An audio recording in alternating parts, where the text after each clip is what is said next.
Senhora Ministra, senhores ministros, senhora Procuradora. Dr. Luiz Maximiliano Telesca requereu produção de sustentação oral por ocasião do julgamento do TC 038-024-2019-5 a ser relatado pelo ministro Otto Alencar Rodrigues. Trata os autos de processo administrativo que requer a nulidade de sessão plenária reservada de 30/10/2019 e da deliberação tomada na ocasião. Concedo a palavra ao relator para apresentar o resumo do seu relatório ou requerer a sua dispensa. Com a palavra o ministro Otto. Senhor presidente, senhores ministros, é o TC 038-024, administrativo, Tribunal de Contas da União, representação legal de Luiz Maximiliano Leal Telesca Mota e outros.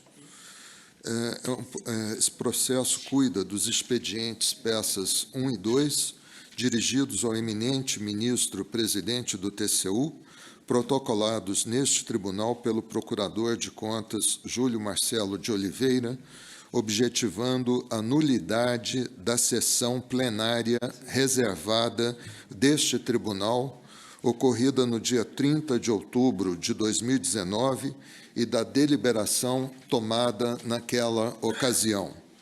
Senhor presidente, é este o relatório. Antes de dar seguimento ao processo, eu gostaria de dizer que este, para mim, é o processo do ano de 2019 que mais constrangimentos, dissabores, chateações causou.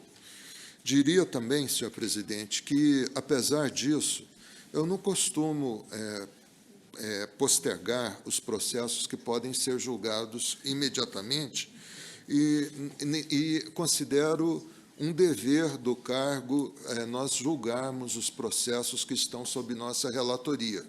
Tive, assim, em vista dos procedimentos anteriores, pensei, eu posso declinar minha suspeição, mas eu pensei, será que ela existe? Será que eu não estou simplesmente negando a jurisdição, ou negando o exercício das competências que me foram constitucionalmente atribuídas?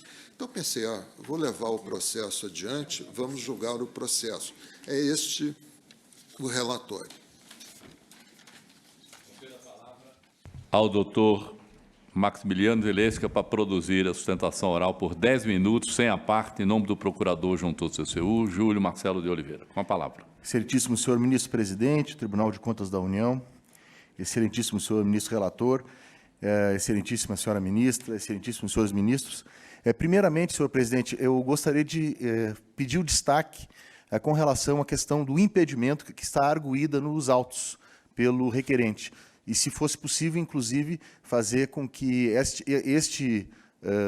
esta parcela do julgamento seja descontada do meu tempo.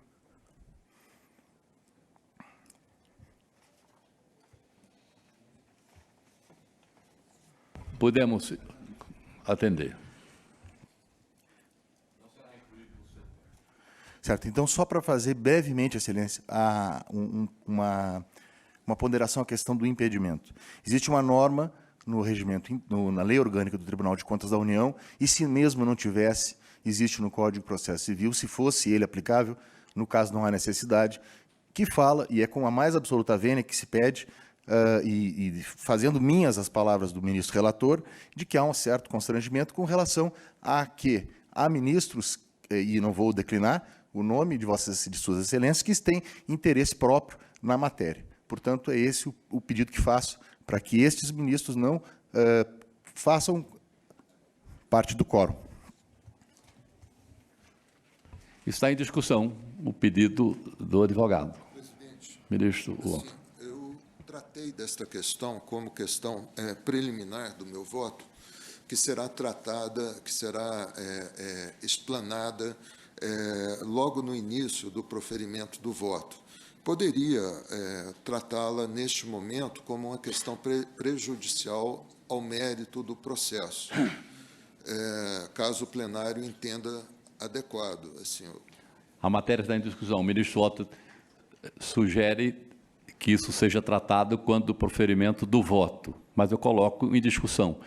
Se fica como está, os senhores pretendem discutir paralelamente? Para mim não há problema nenhum. Eu já vou ler os 3 parágrafos que trato da questão, que são os seguintes. Mediante o documento peça 5, o Procurador de Contas arguiu o impedimento do eminente ministro Haroldo Cedrais, sorteado relator deste processo, bem assim dos eminentes ministros Augusto Nardes, Raimundo Carreiro, Bruno Dantas e Vital do Rego, por interesse pessoal direto na discussão. Incontinente, por meio do despacho peça 6, o eminente ministro Haroldo Cedrais declarou-se suspeito com fundamento no artigo 145, parágrafo 1º da Lei 13.105, combinado com o disposto no parágrafo único do artigo 151 do Regimento Interno do TCU. A questão foi tratada, no meu voto, nos seguintes termos. Preliminarmente, não procede o impedimento suscitado pelo Procurador de Contas. Trata-se de mera solicitação de dados ao STF. Os requisitos para a atuação do julgador não incidem com o mesmo vigor em fase meramente preparatória de eventual investigação. O levantamento de informações deliberado na sessão reservada de 30 de outubro de 2019 procede até mesmo a eventual decisão de instauração do procedimento disciplinar que poderia provocar prejuízo jurídico à parte a ser tomada diretamente pelo Ministério Público do TCU, momento processual a partir do qual a convicção objetiva quanto à imparcialidade do julgador adquirirá relevância e poderá ser adequadamente, se existente, declinada. Então, é a solução que apresento à questão de suspeição apresentada no presente processo. Em discussão, ministro Carreiro. Presidente, em primeiro lugar, eu entendo que essa questão do impedimento deve ser de se antecipar ao mérito da questão. Então, deve ser julgado nesse momento. Estamos decidindo. E só esse é o meu pensamento. E o segundo, ministro Bruno, olha o constrangimento, mais um constrangimento a que nós estamos submetidos, além daquele que o ministro Alto trouxe aqui. Nós somos difamados sem uma prova e depois o mesmo difamador vem aqui perante o tribunal pedir o nosso impedimento. É muito interessante, presidente, essa questão. Muito obrigado. Matéria continua em discussão. Em votação, a proposta do relator. Aprovada a proposta do relator. Vossa Excelência continua com a palavra, agora tratando da... Muito obrigado, senhor presidente.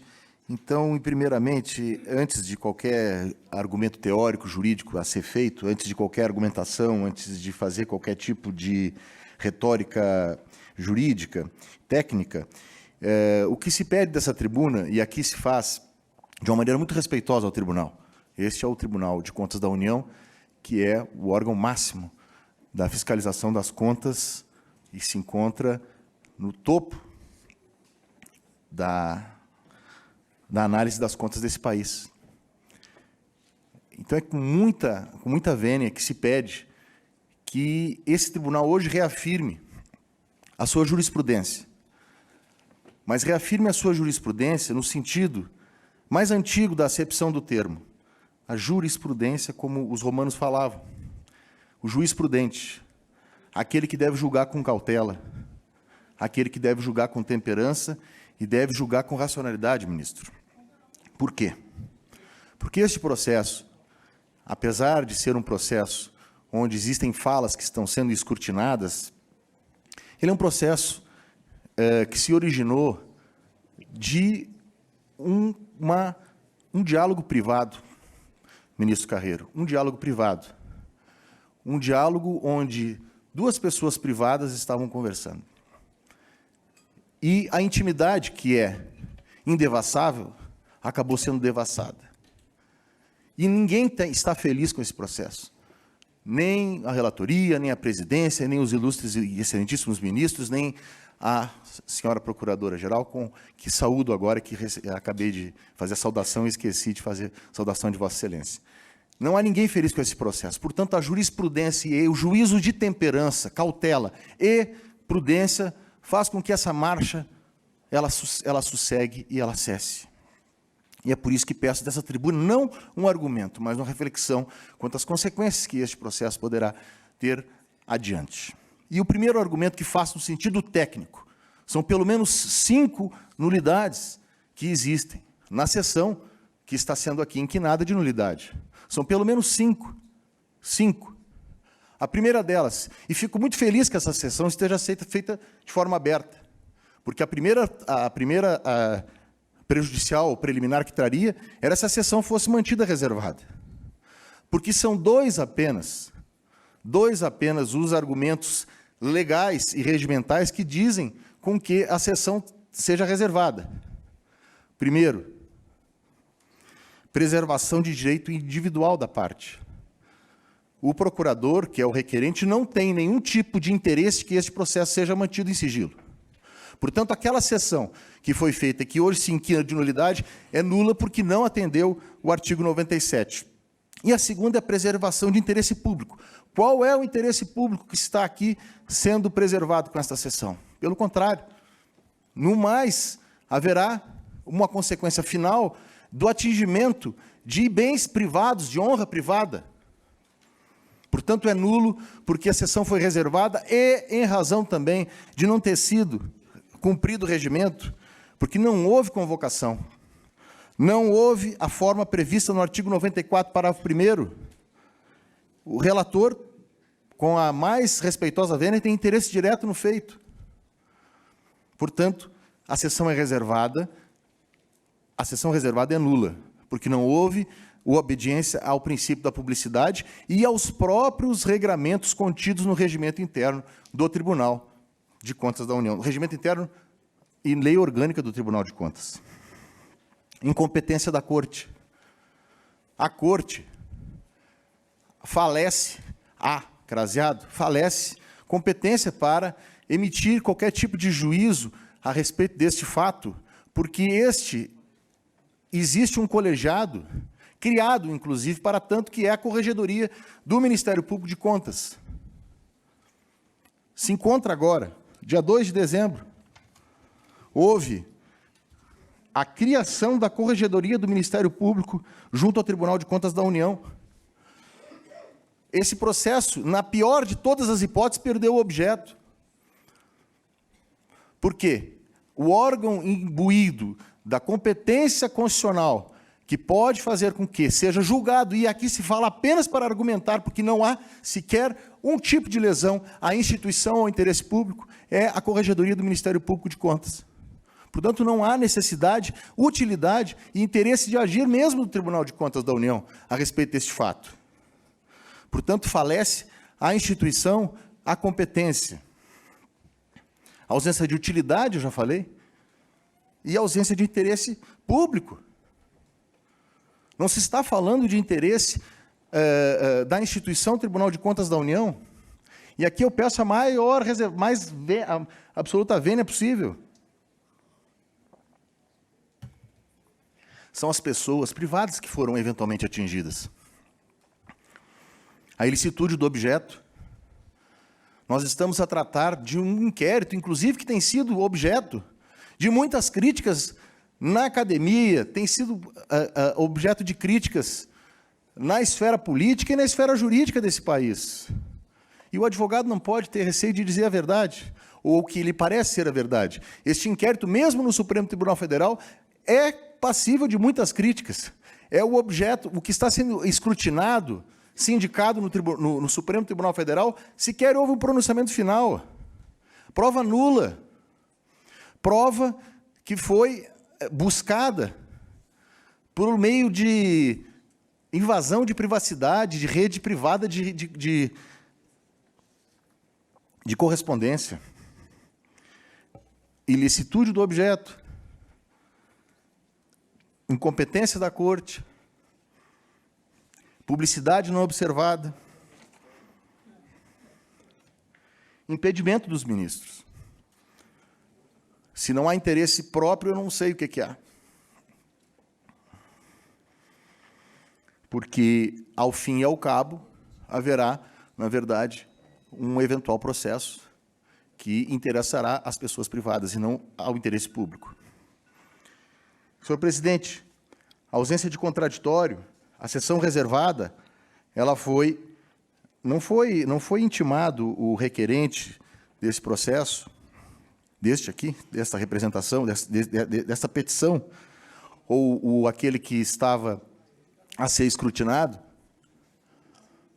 não foi intimado para comparecer a uma sessão reservada. Então, além da ausência de publicidade, há a ausência do contraditório, da oitiva prévia do interessado no julgamento, neste momento. Portanto, senhor presidente, são diversas as facetas da nulidade que, ora, se mostra, e se faz uma indagação ao final. Se não há um objeto público, se o eventual interesse atingido é o interesse privado, se está se tratando de interesse que não é o interesse público, o que, ao final, nós estamos fazendo aqui? Com essas palavras, senhor presidente, rogando a mais absoluta vênia das falas que possam ter eventualmente excedido, mas é em virtude da profissão que honro, peço a procedência dos pedidos feitos na representação ou na defesa, porque nem sequer há uma nomenclatura para esse tipo de petição feita pelo meu constituinte, mas peço que sejam aceitos esses argumentos e que este processo ele tenha, se não pela perda do objeto, que aqui falei, ele tenha fim pelo acolhimento das nulidades ora apresentadas.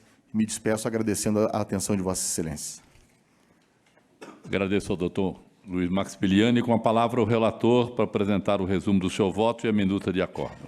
Senhor presidente, senhores ministros, inicialmente considero ofensivas e agressivas a manifestação do advogado ao dizer que eu tenho, como relator, interesse direto neste processo.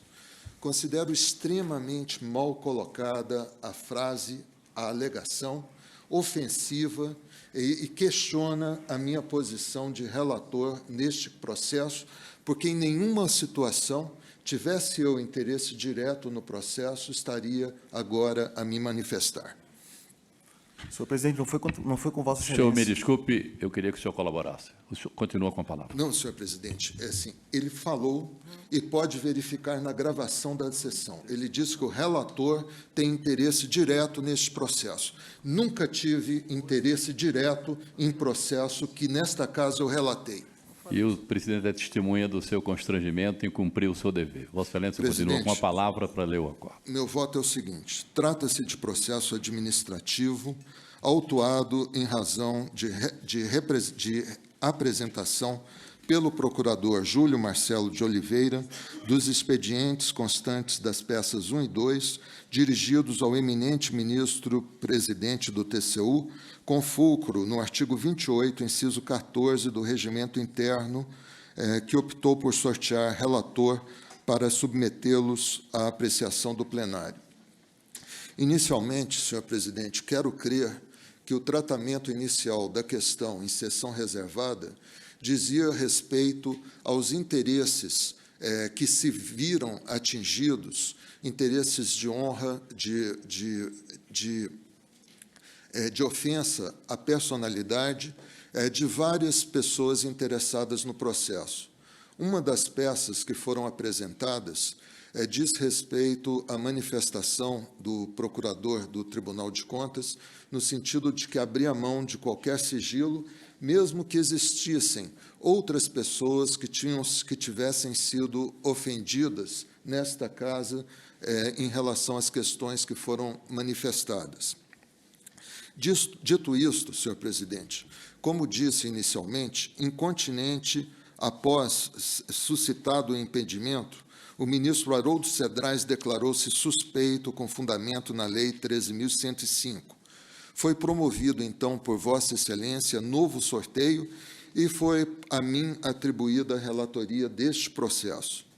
Os expedientes versam sobre a validez da sessão reservada de 30 de outubro de 2019, a qual, de acordo com o Procurador de Contas, teria tratado, sob o prisma de eventual conduta irregular, de troca de mensagens publicadas pela imprensa entre ele e o Procurador da República, Deltan Dallagnol.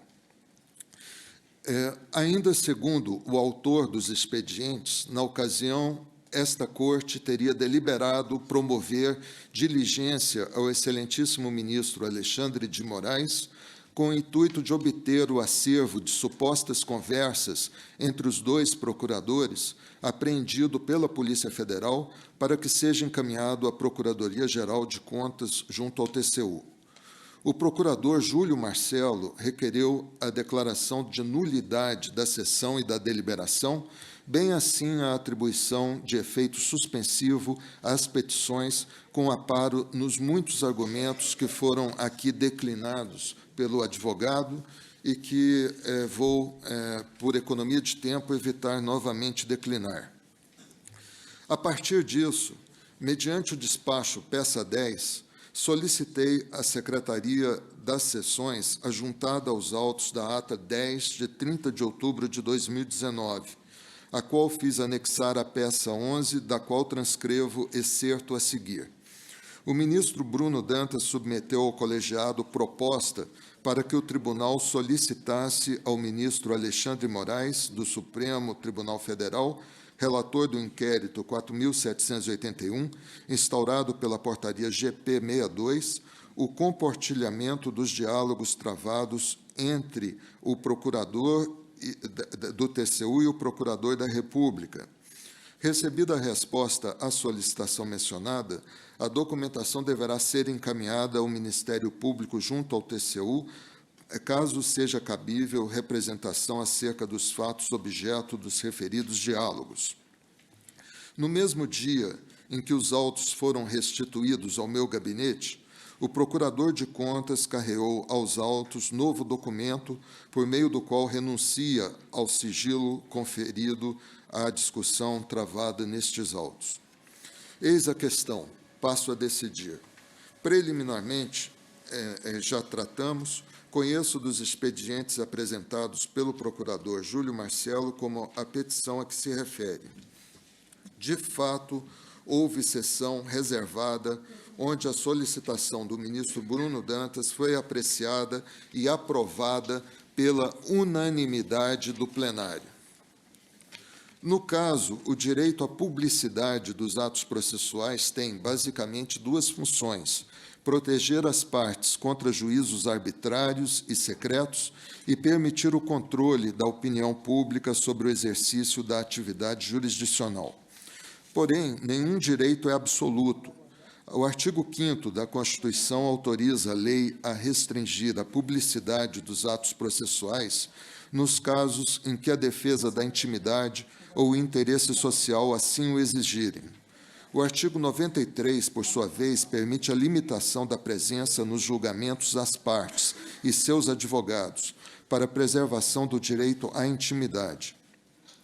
Ao regular a matéria, o artigo 189 do CPC apresenta rol exemplificativo de hipóteses em que o feito, por envolver direitos fundamentais, processa-se mediante segredo de justiça.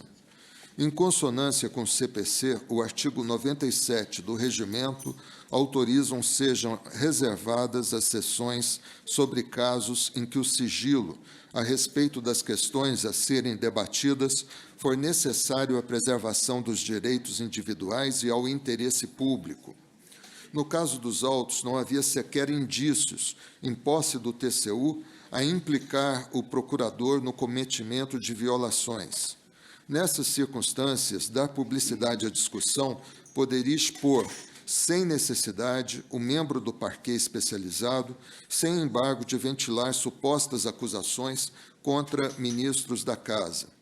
Em circunstâncias semelhantes, o artigo 234 do Regimento Interno determina a apuração de denúncias e representações em caráter sigiloso, até que reunidas provas que indiquem a existência de irregularidades ou ilegalidades. Assim, para a preservação de direito individual do ora peticionante, o plenário optou pela decisão reservada. O artigo 2º da Lei 8.027, parágrafo único da 812, exigem que os agentes públicos levem as ilegalidades de que tenham ciência ao conhecimento de autoridades competentes. Com todas as vênias, a solicitação de informações ao STF não representa tutela, muito menos substituição do Ministério Público junto ao TCU. E, em vez disso, mera medida para obtenção de indícios sobre suposta infração funcional, para amparar eventual encaminhamento da questão, em cumprimento ao dever legal referido, ao Ministério Público junto ao TCU, órgão responsável pela instauração de procedimento administrativo disciplinar contra seus membros. Repito, pois, que houve a sessão e o pleito foi aprovado por todos os presentes. Não há falar no estabelecimento de necessário contraditório para discutir a pertinência ou não da mera obtenção de elementos a respeito de supostas condutas irregulares de agente público, de que os membros desta Corte tenham tomado conhecimento. A exigibilidade do contraditório pressupõe a configuração de litígio e a presença de acusado que ainda não existe, tratando-se agora de singela fase de levantamento de informações. A etapa que antecede a instauração de processo administrativo disciplinar destina-se tão somente a colher indícios sobre eventual infração funcional e sua autoria, se existentes, requisitos básicos para a instauração de procedimento administrativo sancionador. Somente após obtidos indícios de ilícito disciplinar praticado por agente público, a autoridade competente, no caso o MPTCU, dará início a processo administrativo disciplinar, se for o caso, e conferirá acesso aos autos e oportunidade de defesa plena, momento em que o implicado poderá questionar, entre outros, a licitude dos elementos de prova obtidos e a própria instauração do procedimento. Afinal, caso restem elididos ou justificados os fundamentos da instauração, o processo será simplesmente arquivado. A decisão de solicitar informações para eventual formação de juízo acusatório a respeito de infração funcional não é precedida de defesa prévia, porque não expressa juízo de mérito. Nesse sentido, a decisão do Supremo Tribunal Federal, proferida pelo ministro Eros Grau, cito a decisão, admitir a necessidade de oitiva do procurador, após mera solicitação de elementos para apuração de evento, significaria expor ao questionamento de terceiros medidas que dão impulso aos procedimentos necessários ao cumprimento de deveres legais desta Corte e de seus membros. Na mesma linha, a jurisprudência do TCU a respeito da decisão que determina a instauração ou conversão de processo em TCE, bem assim a que ordena a execução de auditoria. Ao final da sessão ordinária de 30 de outubro, os ministros do TCU foram expressamente convocados para a sessão extraordinária, conforme registrado na gravação disponível no portal do TCU.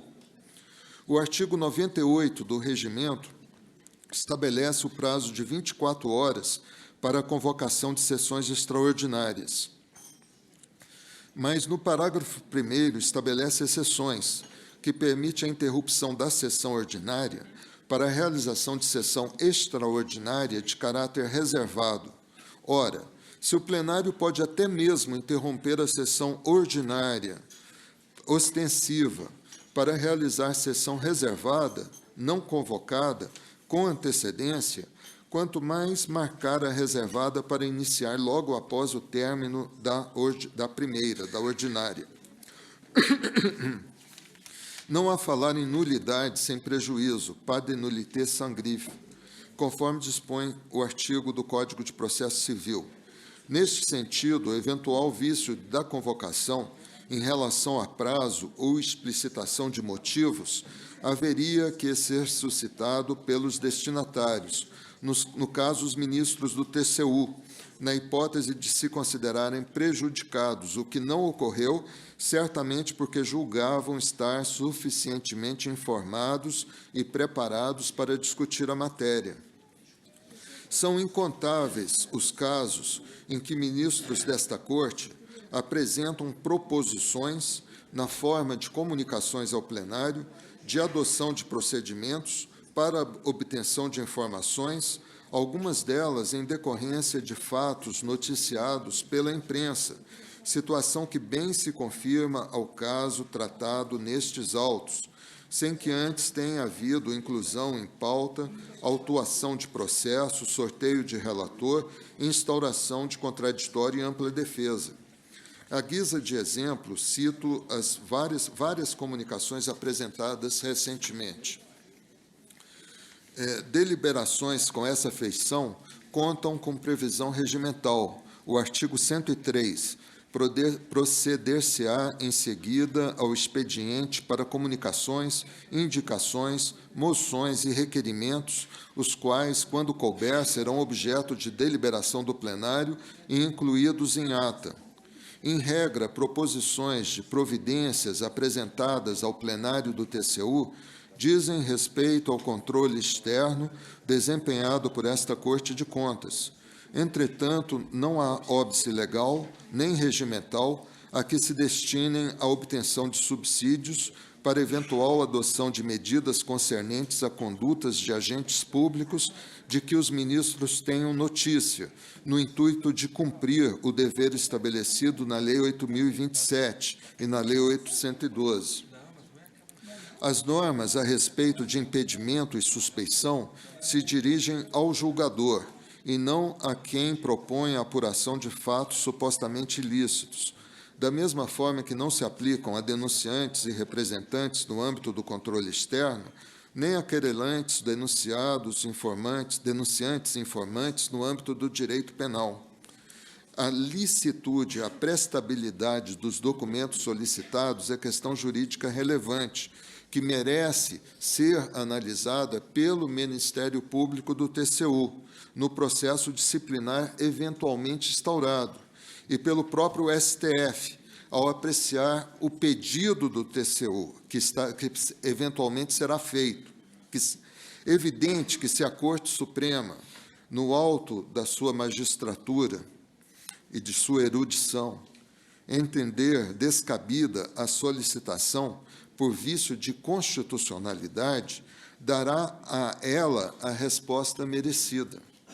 Pelo exposto, nego os pedidos de declaração de nulidade da deliberação e da sessão. Quanto à concessão de efeito suspensivo, tenho-a por prejudicada em razão da apreciação do mérito das petições e, havendo o peticionante aberto mão do sigilo imposto em seu benefício, torna o presente processo público. Enfim, a partir dos argumentos expostos, reconheço a validez jurídica da sessão realizada em 30 de outubro e da solicitação ora formulada. Com essas considerações, voto no sentido de que o Tribunal acolha o acórdão que submeto à consideração do plenário.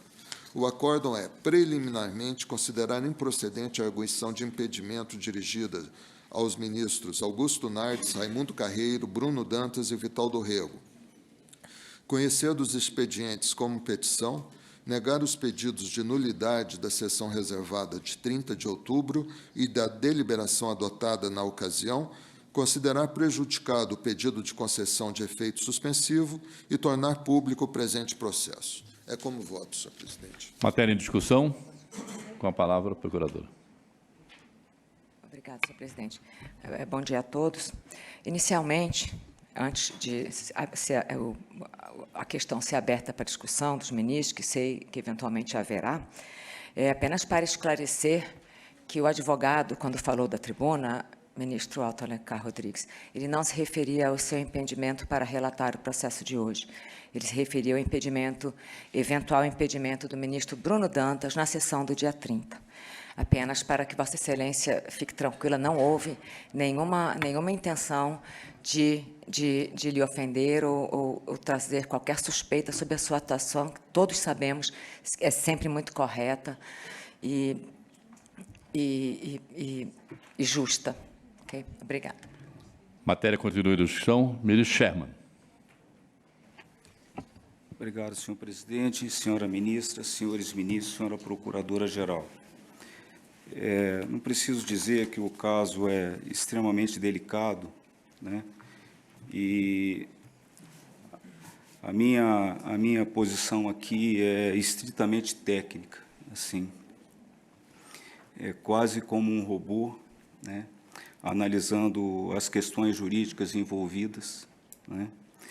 E espero que todos que aqui presentes compreendam essa minha posição, né? A minha divergência nunca é pessoal, né? As minhas divergências são sempre técnicas e no nível de ideias. Então, eu pretendo apresentar uma posição divergente da que apresentou o ministro Otto Alencar Rodrigues, mas eu faço esse preâmbulo para que fique claro a minha posição. Presidente, somente uma parte, as minhas também, ministro Não, Sherman. não tenho dúvida. Todas as minhas posições intentam ser estritamente técnicas. Então, encare as minhas também como Com técnicas. certeza. É isso que eu peço a todos, né? Bem, o procurador, e por meio de seu representante, alega uma série de argumentos que poderiam, segundo ele, levar à nulidade tanto da sessão quanto da deliberação que foi adotada.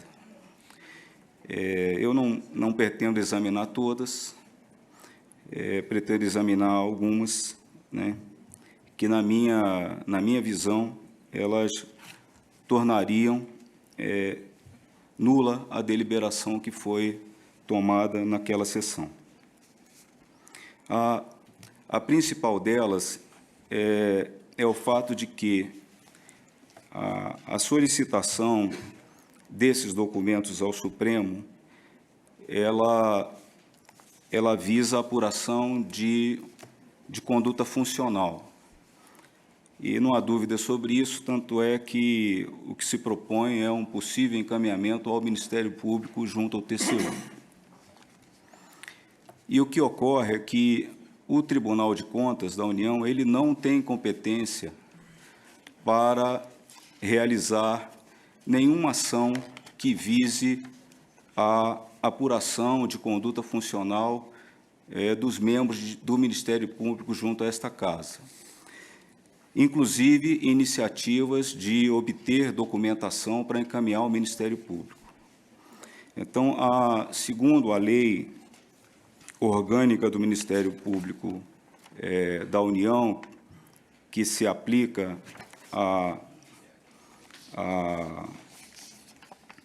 ao caso presente, nos artigos 63, 64, né, essa competência cabe exclusivamente ao Ministério Público do TCU, né? Então, e mais, a iniciativa de pedir documentos, ela também está inserida na competência correicional, de modo que esse pedido, a meu ver, ele não encontra guarida ou respaldo legal, porque ele é de competência exclusiva do Ministério Público junto ao TCU. Até porque o próprio Ministério Público, a Procuradora-Geral, ela pode realizar esse pedido. Então, não há razão para que o tribunal formule esse pedido de forma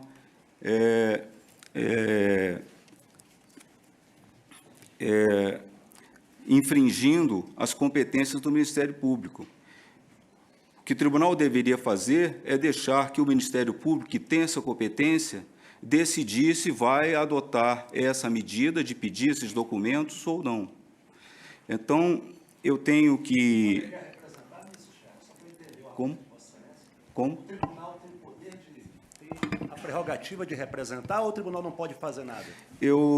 Só para eu entender o argumento de Vossa Excelência. Veja, representar não é a atividade correcional, mas a representação eu acho que caberia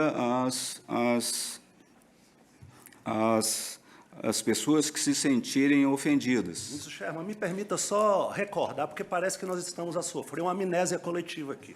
Me permita só recordar, rapidamente. Eu não estou com amnésia, ministro. O primeiro trecho das mensagens foram trocadas. Júlio Marcelo de Oliveira para Deltan Dallagnol.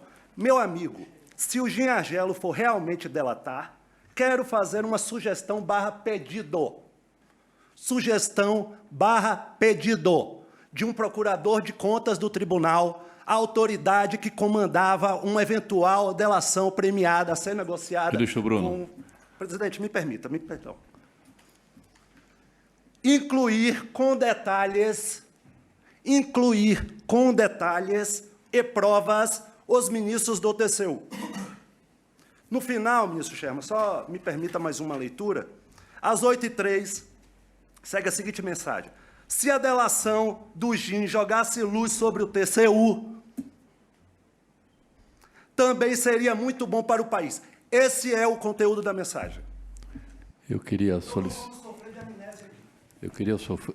solicitar aos companheiros, gostei da sua expressão que, se fosse um robô, seria mais simples, nenhum robô estaria constrangido. Para nós todos é um constrangimento, mas nós precisamos exaurir esse momento, e eu queria que Vossa Excelência concluísse o seu voto. Eu quero concluir, senhor presidente. Eu estou solicitando aos companheiros que deixem para a frase de discussão, eu estou protegendo a sua palavra. Sim, eu agradeço, senhor presidente, mas eu não posso aceitar que se diga que eu estou sofrendo de amnésia.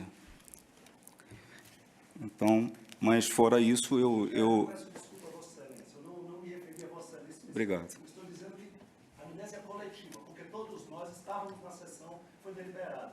Todos nós lemos a sua declaração de voto. Vossa Excelência fez uma declaração de voto repetindo isso, e agora está propondo a anulação da sessão com base nos mesmos argumentos que não fez. Por favor, ministro Sherman, com a palavra. Então, assim, eu entendo que cabe exclusivamente ao Ministério Público, junto ao TCU, fazer essa solicitação, porque ele é o competente, né? Essa é o meu entendimento, eu sei que há discordância, né? Mas esse é meu entendimento. Então, essa circunstância, ela dá causa à nulidade da deliberação que foi adotada, e eu tenho o direito de rever o meu posicionamento, né, em razão do que o ministro Bruno Dantas falou, após um estudo mais adequado da situação. Então, há ausência, na minha opinião, há ausência de competência do tribunal para fazer esse pedido. A competência é do Ministério Público e ele pode fazê-lo, portanto, não há razão para que o tribunal venha substituir uma ação que é de iniciativa exclusiva do Ministério Público. Com relação ao segundo ponto que eu quero colocar e que ele é relevante, é que as informações pedidas é de conhecimento público e notório que são informações obtidas de forma ilícita. São informações obtidas por hackers que quebraram as senhas de um aplicativo, né, de autoridades públicas, né, a fim de obter essas informações que, então, vieram a parar num processo judicial que apura esses atos criminosos. Então, assim, não há dúvida sobre a ilicitude dessas informações em razão da forma como foram obtidas. O que significa isso? Que o tribunal estaria solicitando ao Supremo Tribunal Federal documentos imprestáveis do ponto de vista jurídico, né?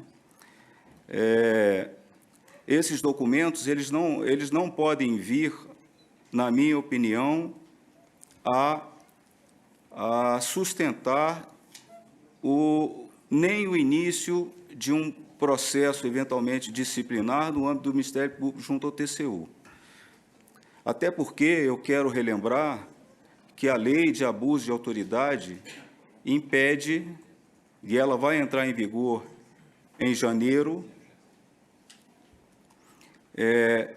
mas já é de conhecimento de todos e devemos começar a cumpri-la, né? Impede que se dê início ou continuidade a uma investigação sem justa causa. Então, a obtenção dessas informações ilícitas, elas são inócuas, elas são imprestáveis, elas não poderão ser utilizadas nem pelo tribunal, nem pelo Ministério Público junto ao TCU, sob pena, inclusive, de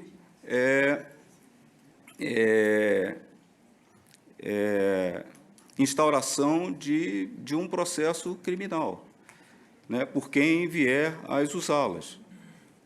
De modo que não há, nessas circunstâncias, interesse público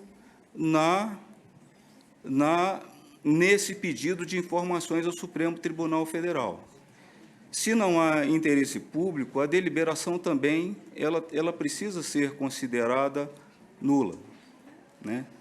Então, na minha opinião, esses dois pontos são suficientes, e aí, ministro Walton,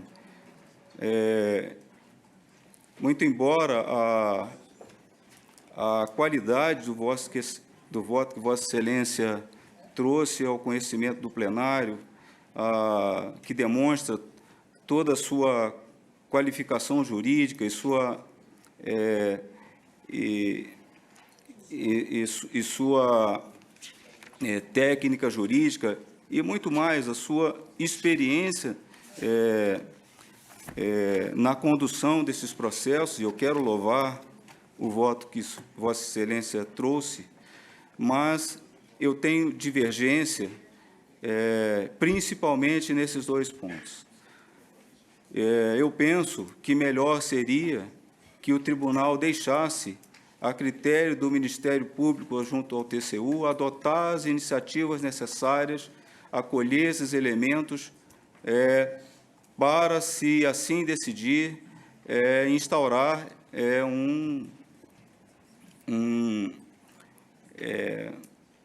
um processo administrativo no caso, né?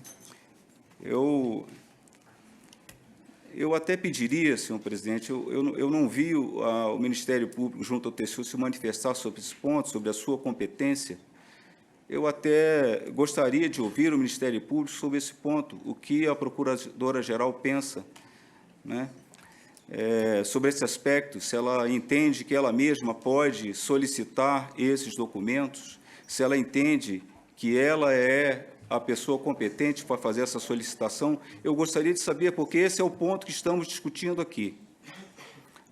O que está sendo discutido é que o tribunal não tem competência e a Procuradora-Geral tem. Então, eu gostaria de ouvi-la sobre esse aspecto especificamente, se ela quiser falar, não há nenhum ponto. Mas a minha proposta é que, final, divergente,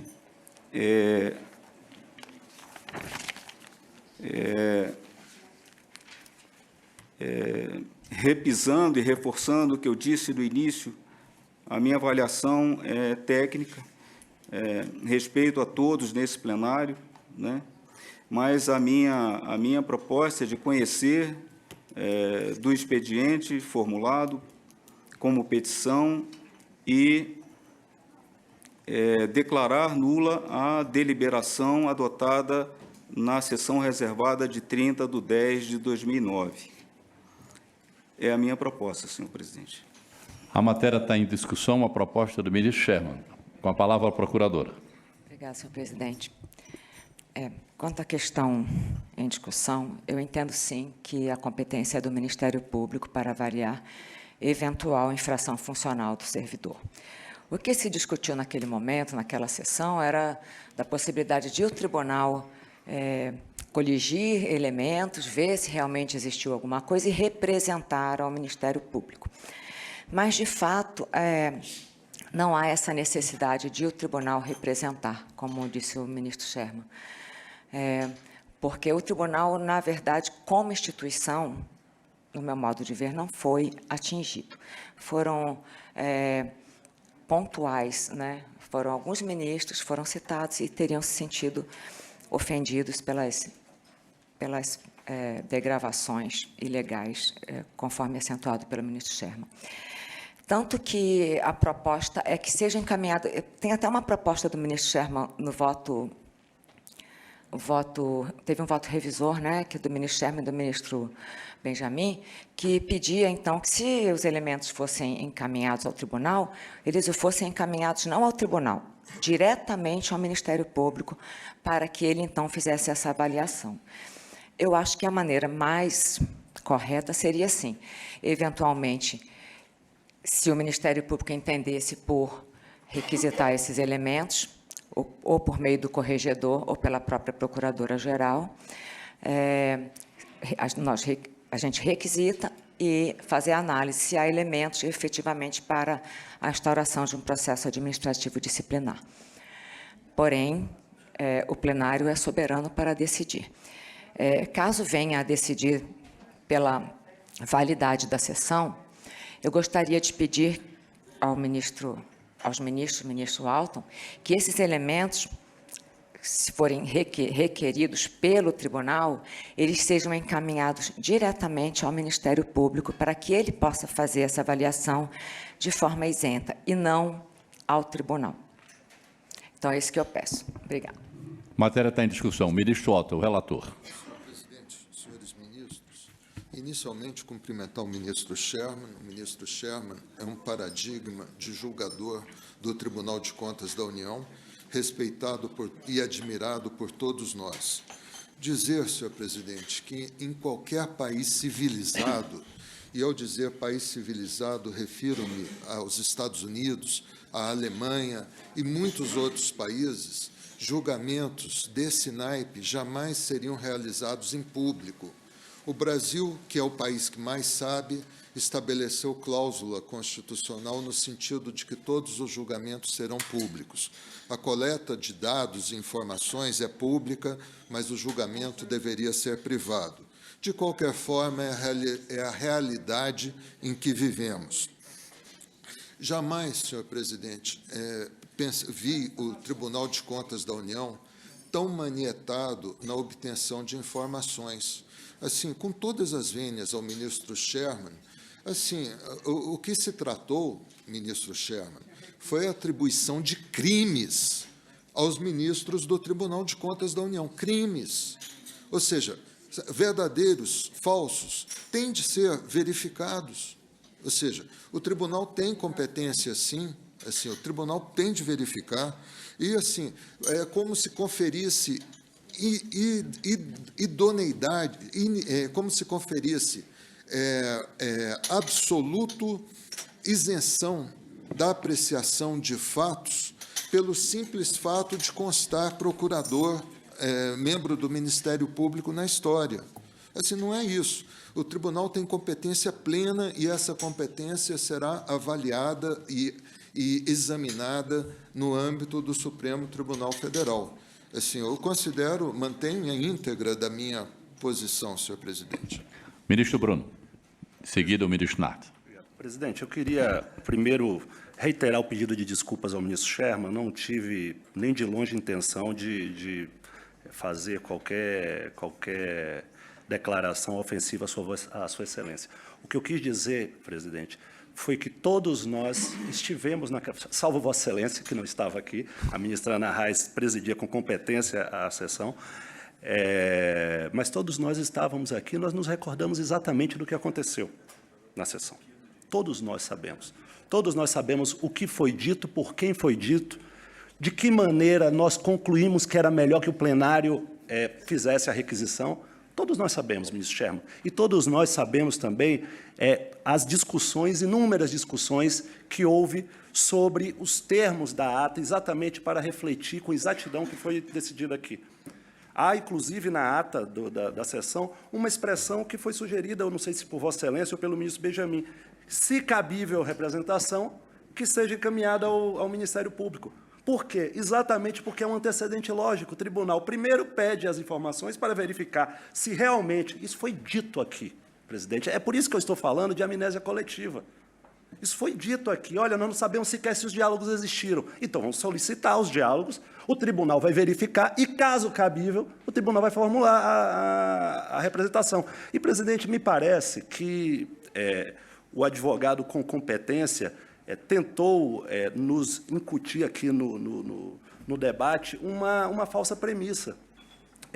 A ofensa que houve não foi ao ministro Bruno Dantas individualmente, ao ministro Vital do Rego individualmente, ao ministro Raimundo Carreira individualmente, ao ministro Augusto Nardes individualmente. A discussão e a deliberação, 5-2, mostrou que o tribunal entendeu que houve agressão à corte, a partir da ofensa dirigida a alguns de seus membros. Então, vamos restabelecer a coisa aqui, aquilo que foi discutido e decidido. Porque quando o tribunal se pronunciou, porque senão bastaria que cada ministro tomasse as suas providências individualmente. Eu não preciso do apoio do ministro Sherman para eu formular uma representação na corregedoria do Ministério Público. Eu trouxe a discussão ao tribunal para que o tribunal avaliasse se houve ofensa à corte. O tribunal decidiu. Naquele primeiro momento, por unanimidade, depois nós tivemos as defecções conhecidas, mas esse foi o entendimento do tribunal. Então, vamos colocar as coisas em seus devidos lugares. E me parece que o voto do ministro Walton Alencar Rodrigues, nosso ilustre decano, ele restabelece a normalidade procedimental, porque o que eu ouvi aqui da tribuna, presidente, foi, eu não sei se o requerente...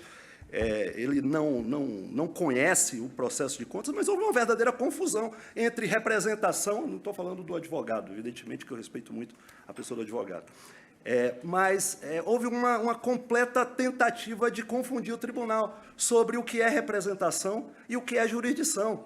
Eu nunca vi acusar quem quer representar de impedimento ou suspeição. Daqui a pouco bastaria, então, o peticionário ter acusado o restante da corte, aí o tribunal não podia fazer nada. É disso que nós estamos falando. Então, o ministro Walton Alencar Rodrigues fez essa diferenciação com muita competência. Os atos, as hipóteses de suspeição e impedimento são atribuídas ao julgador. Se houver impedimento, será lá no Ministério Público de Contas, não aqui, que é quem vai apreciar essa questão. Então, presidente, eu vejo, e o ministro Walton Alencar, mais uma vez, foi formidável ao relembrar, só num país como o nosso, um debate como esse está sendo travado aí com a imprensa acompanhando tudo. Entendeu? Para, exatamente, além do primeiro constrangimento que já nos foi imposto, entendeu? Um delírio inconsequente, infame, que foi transmitido à autoridade que tinha competência para enredar ministros do tribunal numa delação premiada, e agora nos expõe a um segundo constrangimento como esse, como se pudesse nos acuar. Não fará isso. Ministro Nardes. Presidente, só apenas, senhor presidente, complementando a minha manifestação, eu fui o único relator deste processo. Assim, houve uma representação inicial ao plenário, mas assim, o único relator fui eu. Então, quando se afirma, como fez a ilustre procuradora-geral, quando se afirma que se referia a outro relator, nunca houve outro relator. Eu sou o único relator. Doutor Max, por favor, não é questão de fato. Ministro Nardes. Senhor presidente, como foi citado o nome do Giangelo, eu gostaria somente para esclarecer, já esclareci isso na reunião reservada, mas como está boa parte da opinião pública acompanhando esse processo, somente para esclarecimento, que foi um dos momentos mais importantes que eu tive como presidente do Tribunal de Contas da União. Quando, depois de mandar fazer uma pesquisa por toda a equipe técnica do TCU, encontramos 5 processos de investigação contra o Jean Angel, e no final dessa pesquisa encontramos uma condenação.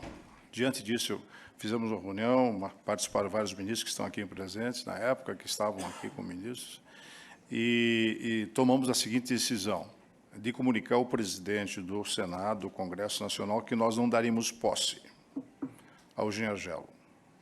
Essa foi a minha participação.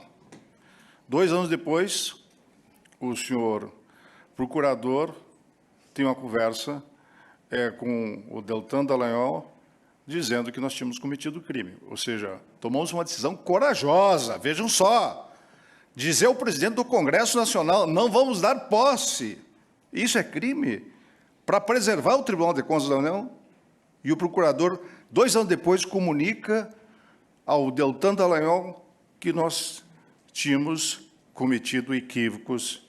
Eu achei de uma injustiça muito grande. Foi uma das atitudes mais corajosas que eu tive. Eu só queria deixar esse esclarecimento, depois da posição feita pelo ministro Alto, pelo ministro Sherman, que a gente respeita, mas eu acho que houve uma grande injustiça, e não são 4, são 5 ministros que foram citados, sendo que, inclusive, o ministro Haroldo Cedral já teve seu processo arquivado e resolvida a situação, como tantos outros, como o ministro Raimundo Carreiro, e tantos outros terão seus processos arquivados. Mas houve uma injustiça muito grande, porque nós tomamos decisões muito duras aqui, muito duras.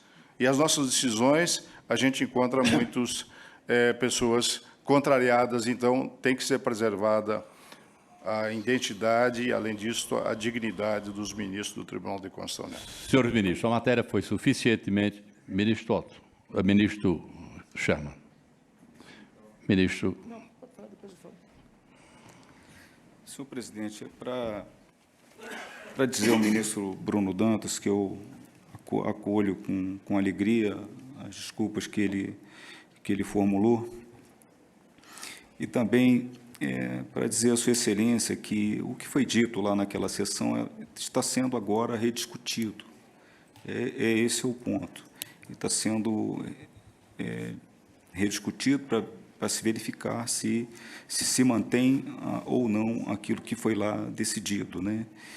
E só lembrando que, desde a outra sessão, a minha posição foi de que faltaria competência ao tribunal, e tanto é que a minha proposta foi, junto com a do ministro Zimmermann, foi mencionada pela procuradora, que foi no sentido que a documentação fosse encaminhada diretamente ao Ministério Público, para que ela não viesse ao tribunal, né? Mas, agora, eu só estou ampliando a minha visão, dizendo que o tribunal não tem nem a competência para solicitar. Então, é só esclarecendo a minha posição lá e a minha posição aqui, né? E de forma que, compreendendo e louvando as posições contrárias e o voto do ministro Alto, a minha proposta também é mantida. Senhor presidente. Eu vou passar a palavra para o ministro Taldo Rego. Acho que a matéria já foi suficientemente discutida, todos já externaram suas posições, e eu queria, após a palavra de Vossa Excelência, colocar a matéria em votação. Senhor presidente, eu serei rápido, até porque também não me sinto confortável nesta condição, já o fiz na sessão passada, mas não poderia deixar de fazer um gesto de justiça, e uma justiça que veio ao sabor do sorteio, né? Elemento imponderável na apreciação e na escolha, mas não podia recair em melhor homem, melhor magistrado, melhor jurista, melhor cidadão, né? A espinhosa missão de relatar essa fragilíssima petição. O ministro Alto Alencar Rodrigues é um homem que eu tenho aqui como uma das referências da minha atividade, né? desde que cheguei ao TCU. Em nenhum momento, nesses 5 anos, eu vi uma posição tíbia, uma posição frágil desse ministro. Por isso, Vossa Excelência, ministro Walton, eu agradeço a oportunidade que a sorte nos deu de Vossa Excelência relatar esse processo. Um relatório primoroso, dissecou todos os elementos constantes nesta petição, desmontando como um dominó as arguições oferecidas. É pantomima se falar que as pessoas privadas foram atingidas. Não. Ao decidir, esse tribunal foi atingido. É inafastável a condição e a imagem dos membros desta corte no exercício de suas funções. Até porque está muito claro, e eu não vou, assim como bem o fez o ministro Bruno Dantas, porque renova-se, né, renova-se como uma punhalada, né, como uma punhalada em cada uma das nossas vértebras, né, é rememorar o que foi dito. E, nesse caso, a gente fica neste papel de vítima e é difícil ter as ponderações que todos nós temos, a prudência que o senhor advogado colocou, que todos nós temos agora, de, ao falar, não exercitarmos outros sentimentos, né? Mas o procurador, ele atingiu tanto o Tribunal de Contas da União, que ele disse ao seu interlocutor, né, é preciso que a Lava Jato fosse para cima de ministros do TCU. Vinculou-nos cada um à sua condição funcional. Então, passado esse processo, depois as arguições que foram feitas de nulidade foram todas efetivamente, brilhantemente desenvolvidas e repelidas pelo o senhor relator, e eu me dou por concluída a minha fala, senhor presidente, para não me exercer e ficar bem tecnicamente ponderado. Vamos votar? Ministro André. Senhor presidente, por dever de ofício, eu vou me manifestar rapidamente. Eu acho que parabenizo o tribunal pela decisão de buscar os documentos, eu acho que é importante. O tribunal tem o dever de buscar esses documentos, mas, lamentavelmente, eu vejo que, quando os documentos chegarem aqui, a corregedoria do tribunal vai ter que abrir processo contra os 5 ministros. Porque, se o tribunal tem o dever de, por um lado, investigar as manifestações do membro do Ministério Público, que trouxe algumas questões, que podem ou não ser verdadeiras, por outro lado, o tribunal tem o dever de ofício de investigar o que foi dito. Então, eu parabenizo o tribunal pela iniciativa e já suscito a atenção da corregedoria para essa necessidade. Lamentavelmente, ou felizmente, a investigação não pode ser feita apenas para um dos lados, e sim para ambos os lados. Sabendo muitíssimo da virtude de cada ministro, mas na República todos estamos sujeitos à investigação. Se um membro do Ministério Público disse que alguns ministros do tribunal podem estar envolvidos em corrupção, os ministros devem ser efetivamente fiscalizados e investigados pelo tribunal. É dever de ofício do tribunal, ele é obrigado a fazer isso. Lembrando muitíssimo que não houve uma conversa entre a pessoa física de Júlio Marcelo e Delanhol. Houve uma conversa entre 2 membros do Ministério Público. É gravíssima a situação, que arguíram a suposta infração funcional de membros do tribunal.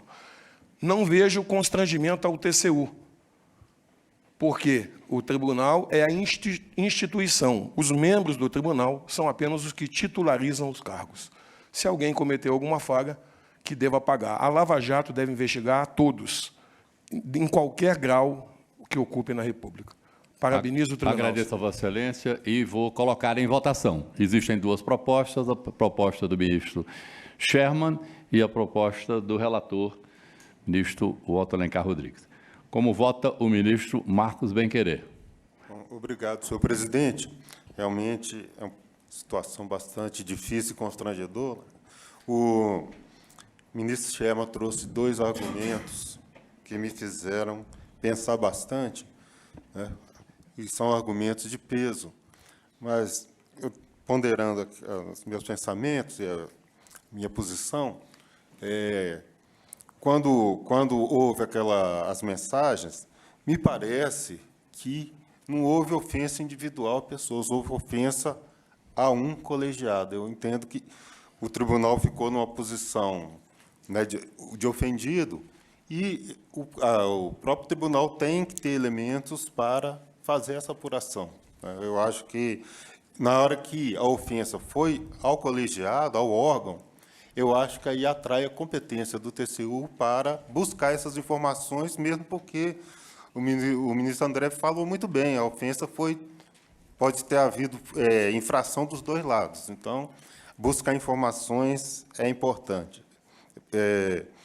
Com relação à ilicitude das informações, o Supremo Tribunal Federal está investigando isso, ministro Sherman. Então, se o ministro Alexandre de Moraes e o Supremo entenderem que há alguma possibilidade de usar essas informações, ele vai encaminhar, senão ele vai arquivar isso lá mesmo.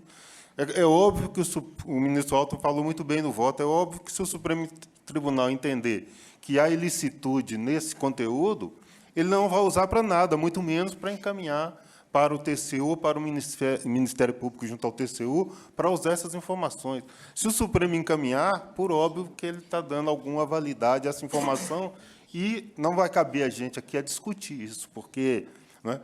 Mas essa decisão não é nossa, eu acho que cabe à Suprema Corte. Então, por isso, pedindo muitíssimas vendas ao ministro Sherman, eu vou acompanhar o ministro relator.